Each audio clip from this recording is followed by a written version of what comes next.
Times ಮೀಡಿಯಾಗೆ ಸ್ವಾಗತ. ನಾನು Darshan Hunsur. Reels ಹುಚ್ಚಿಗೆ ಜನರು ಇತ್ತೀಚೆಗೆ ಏನ್ ಬೇಕಾದ್ರೂ ಮಾಡ್ತಾರೆ ಅನ್ನುವಂಥದ್ದು ಪದೇ ಪದೇ ಸಾಬೀತಾಗ್ತಾನೆ ಇದೆ. ಮನುಷ್ಯತ್ವ ಮರೆತು ಜೀವಕ್ಕೂ ಕೂಡ ಬೆಲೆ ಇಲ್ಲದ ಹಾಗೆ ಮಾಡ್ತಿದ್ದಾರೆ. ಇಲ್ಲೂ ಆಗಿರೋದು ಕೂಡ ಅದೇ ರೀತಿ.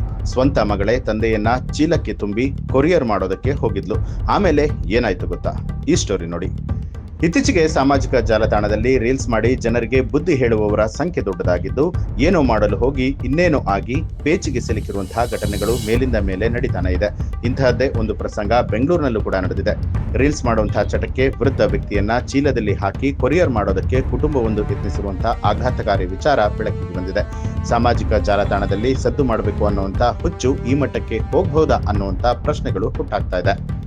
ಮಹಿಳೆ, ಆಕೆಯ ಪತಿ, ಅತ್ತೆ ಹಾಗೂ ಮಾವ ಸೇರಿದಂತೆ 5 ಮಂಗಳವಾರ ವಯಾಲಿಕಾವಲ್ ಪೊಲೀಸ್ ಠಾಣಾ ವ್ಯಾಪ್ತಿಯಲ್ಲಿರುವಂತಹ ಕೊರಿಯರ್ ಕಚೇರಿಗೆ ದೊಡ್ಡ ಪ್ಯಾಕೆಟ್ ಅನ್ನ ಹೊತ್ತು ತಂದಿದ್ದಾರೆ.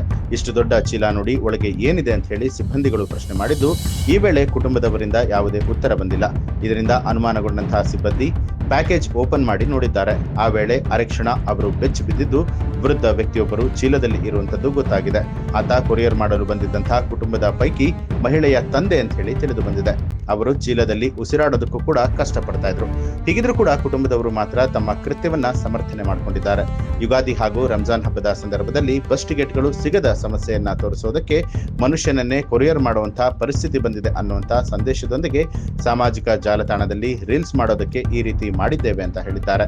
ಇವರ ಹುಚ್ಚಾಟದ ಬಗ್ಗೆ ಸಿಬ್ಬಂದಿಗಳು ಆಕ್ಷೇಪವನ್ನ ವ್ಯಕ್ತಪಡಿಸಿದ್ರು ಕೂಡ, ಇಷ್ಟು ದೂರ ಬಂದು ಇಷ್ಟು ಕಷ್ಟಪಟ್ಟಿದ್ದೇವೆ, ದಯವಿಟ್ಟು ಪಾರ್ಸಲ್ ತೆಗೆದುಕೊಳ್ಳಿ ಅಂತ ಹೇಳಿ ಮತ್ತೆ ಮೊಂಡುತನವನ್ನ ಪ್ರದರ್ಶನ ಮಾಡಿದ್ದಾರೆ ಅಂತ ಹೇಳಲಾಗಿದೆ. ಹೀಗಾಗಿ ಪೊಲೀಸರಿಗೆ ಮಾಹಿತಿಯನ್ನ ಕೊಡಲಾಗಿದ್ದು, ಸ್ಥಳಕ್ಕೆ ಬಂದಂತಹ ಖಾಕಿ ಕುಟುಂಬಸ್ಥರನ್ನ ಠಾಣೆಗೆ ಕರೆದೊಯ್ದಿದೆ. ತಮ್ಮದು ತಪ್ಪಾಯ್ತು ಅಂತ ಹೇಳಿ ಕುಟುಂಬಸ್ಥರು ಕ್ಷಮೆಯಾಚನೆ ಮಾಡಿರುವಂತಹ ವಿಡಿಯೋ ದಾಖಲಿಸಿಕೊಂಡ ಪೊಲೀಸರು ಗಂಭೀರ ಎಚ್ಚರಿಕೆಯನ್ನ ಕೊಟ್ಟು ಕಳುಹಿಸಿದ್ದಾರೆ. ಈ ಒಂದು ಮಾಹಿತಿಗೆ ಸಂಬಂಧಪಟ್ಟ ಹಾಗೆ ನಿಮ್ಮ ಅನಿಸಿಕೆಯನ್ನ ಕಮೆಂಟ್ ಮಾಡಿ. ಹಾಗೆ ನೀವಿನ್ನು ಕೂಡ ನಮ್ಮ ಚಾನೆಲ್ ಅನ್ನ ಸಬ್ಸ್ಕ್ರೈಬ್ ಮಾಡಿಲ್ಲ ಅನ್ನುವಂಥದ್ದಾದ್ರೆ ಈಗಲೇ ಸಬ್ಸ್ಕ್ರೈಬ್ ಮಾಡಿ, ಬೆಲ್ ಐಕಾನ್ ಒತ್ತಿ.